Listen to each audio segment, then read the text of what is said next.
ماذا قال بيلينغهام بعد التتويج بدوري الأبطال وعن صفقة مبابي؟ أعرب الإنجليزي جود بيلينغهام لاعب نادي ريال مدريد الإسباني عن سعادته بحصد أول لقب دوري أبطال أوروبا خلال مسيرته. حصد ريال مدريد لقب دوري أبطال أوروبا للمرة 15 في تاريخه بعد الفوز 2-0 على بوروسيا دورتموند مساء اليوم السبت على ملعب ويمبلي. قال بيلينغهام في تصريحاته لشبكة TNT سبورت: لطالما حلمت بلعب هذا النوع من المباريات. يخبرك الكثير من الناس أنك لن تحقق أشياء معينة، لكني صمت دون بكاء حتى رأيت وجه أمي وأبي وأخي الصغير في قمة السعادة بعد الفوز. تابع: كارلو أنشيلوتي هو من أظهر إمكاناتي التي لم أكن أعلم أبدا بأنني أمتلكها.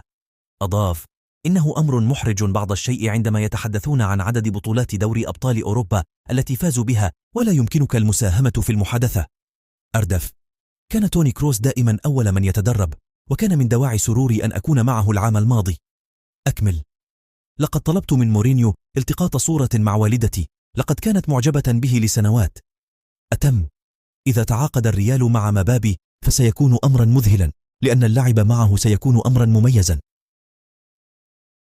وتأهل ريال مدريد بفضل الفوز على دورتموند هذا المساء إلى منافسات كأس انتركونتيننتال للأندية 2024، كما سيخوض النادي الملكي بعد هذا التتويج نهائي كأس السوبر الأوروبي 2024 ضد أتلانتا الإيطالي.